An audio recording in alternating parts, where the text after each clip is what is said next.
قرآن کی تلاوت کرنا، قرآن پر عمل کرنا، یہ تو بنیادی قرآن کے فرائض ہیں نا۔ قرآن کے کچھ حقوق ہیں ہم پر۔ سب سے پہلا بنیادی حق یہ ہے کہ قرآن ہمیں صحیح طور پہ پڑھنا آتا ہو اور اس کا تلفظ، اس کے مخارج بہت، یہ نہیں کہ بہت کوئی بہت بڑا آپ انداز اپنا لیں اور بڑے قاریوں کی طرح اور اس طرح سے پڑھیں۔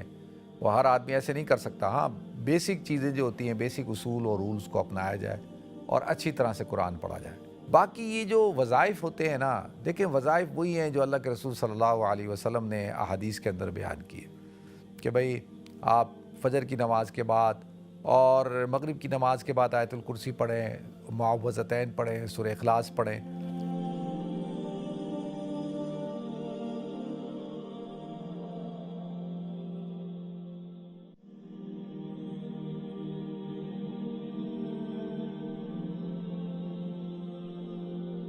محترم ناظرین کرام، بزرگان دین اور میری عزیز ماؤں اور بہنوں بھائیوں، السلام علیکم ورحمۃ اللہ وبرکاتہ۔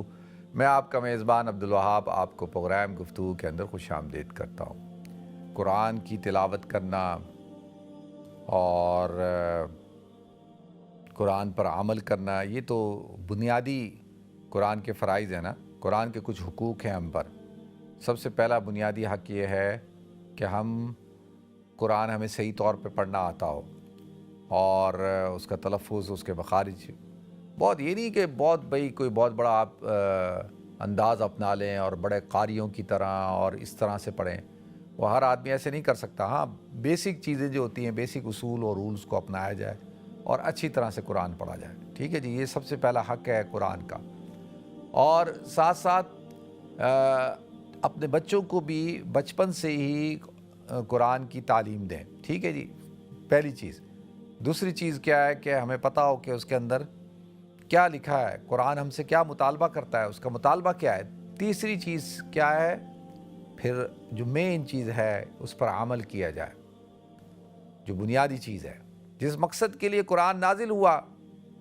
اور چوتھی چیز کیا ہے کہ پھر اس کی تعلیم دی جائے، اس کے پیغام کو عام کیا جائے۔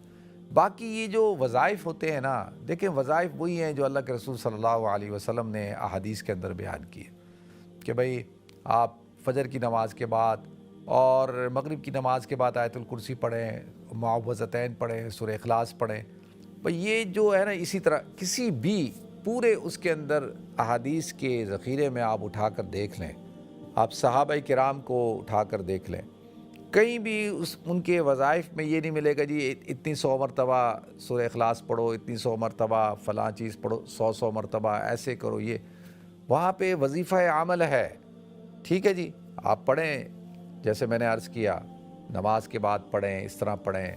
اور باقی مقصد تو اس کا، اللہ نے اس لیے تو سورہ اخلاص نازل نہیں کی نا، یہ ایک 1/3 آف قرآن ہے، تو اس کے اندر اس کا پیغام ہے، اس کے پیغام کو پکڑنا ہے، اور اس کا پیغام تو توحید کا ہے اور اللہ سے ہونے کا یقین ہے، اللہ سے مانگنے کا، اللہ سے لینے کا، اللہ ہی کرنے والا ہے۔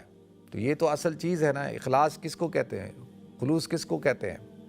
ٹھیک ہے جی، اللہ تعالی ہم سب کو اس پر عمل کرنے کی توفیق عطا فرمائے۔